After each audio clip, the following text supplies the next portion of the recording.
ఇప్పుడు కొత్తగా వచ్చిన బిఆర్ నాయుడు గారి యొక్క ఏంటంటే భక్తులకి తోపులాట లేకుండా దగ్గరగా తీసుకెళ్ళి మొదటి గడప నుంచి దర్శనం చేయించడం, అంటే మూడో గడప నుంచి తిప్పేస్తుంటారు సార్, నేను చూశాను. జై విజయ్ ఇప్పుడు ఒకటి మనం గ్రహించాలి దుర్గాప్రసాద్ గారు, బిఆర్ నాయుడు గారి కంటే ముందు అనేక మంది చైర్మన్లు చేశారు, అనేక మంది ఎగ్జిక్యూటివ్ ఆఫీసర్లు చేశారు. అసలు ఈయన ఒక 2 నెలలు మౌనంగా కూర్చుని ఎవరెవరు ఏం చేశారో ముందు దాన్ని అర్థం చేసుకోమనండి. అది ఏం చేశారు, ఇంతవరకు ఏం చేయగలిగారు, ఏం చేయలేకపోయారు అని ముందు ఆలోచన చేసుకోవాలి కదా. ఆలోచన చేయకుండా ఒక రాజకీయ నాయకుడు ఇచ్చే హామీలాగా నేను గంటలో దర్శనం ఇస్తాను, ఎలా ఇస్తారండి ఆయన? ఎలా వీలు అవుతుంది? అది అయ్యే పని కాదు. చాలా చాలా సమస్యలు ఉన్నాయి. ఇక్కడ వస్తున్నంత సంఖ్య ఏ క్షేత్రంలో కూడా లేదు. అనేక పరిమితులు ఉన్నాయి. అక్కడ దేవుడికి జరగవలసిన కైంకర్యాలు ఎప్పటికప్పుడు జరగాలి. స్వామివారికి కైంకర్యాలు తగ్గించేద్దాం, భక్తుల్ని ఎక్కువ మందిని పంపిద్దాం, అది ఏమాత్రం కూడా క్షేమకరం కాదు.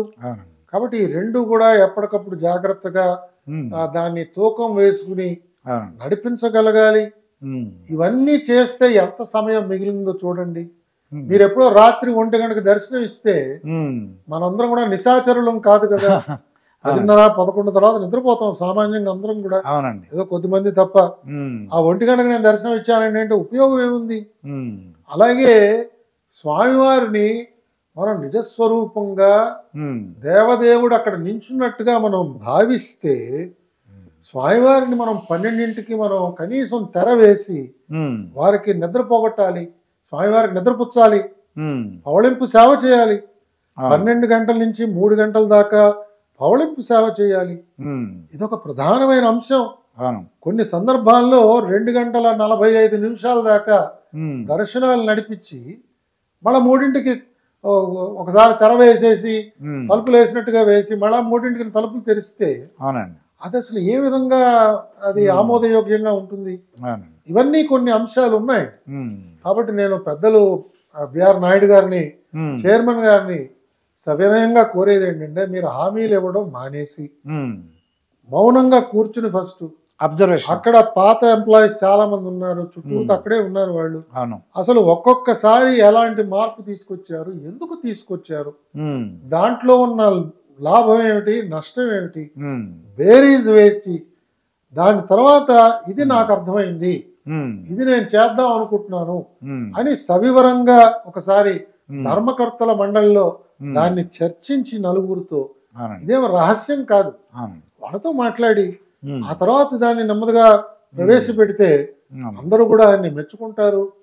ఆయన చేసింది చాలా బాగుంది అని చెప్పి తప్పకుండా అందరూ గర్విస్తారు. ఆ విధంగా చేస్తే బాగుంటుంది నేను అనుకుంటున్నాను.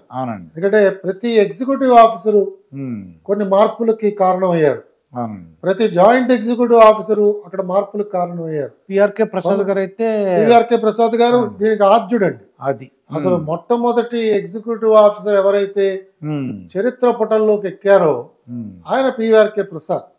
అన్నారావు గారు చేసినా కూడా ఫస్ట్ ఈవోగా మంచి కీర్తిని తీసుకొచ్చింది క్షేత్రానికి, ఆయనకి తెచ్చుకున్నది పిఆర్కే ప్రసాద్ గారు. మా అందరికీ కూడా ఆయన రోల్ మోడల్. ఆయనతో మొదలెట్టి ఒక 10-12 మంది ఉన్నారు, అందరూ కూడా. అందులో ఒక 6 మందో 7 మందో సజీవంగా ఉన్నారు.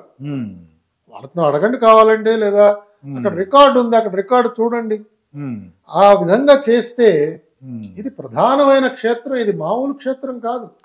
ప్రభుత్వం జాగ్రత్తగా ఈ క్షేత్రాన్ని పాలించకపోతే ప్రభుత్వానికే వినాశనం అవుతుంది.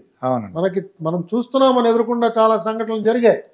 కాబట్టి ప్రభుత్వం ఈ క్షేత్రాన్ని ఎంతో జాగ్రత్తతో చాలా దూరం నుంచి చేయాలి. గాని ఇది నా రాజ్యంలో నా ఇష్టం అనే విధంగా కనుక గౌరవ ముఖ్యమంత్రి గారు ఇంకొకళ్ళు కనుక పెత్తనం చలాయించడానికి ప్రయత్నం చేస్తే అది ఏమాత్రం క్షేమకరం కాదు.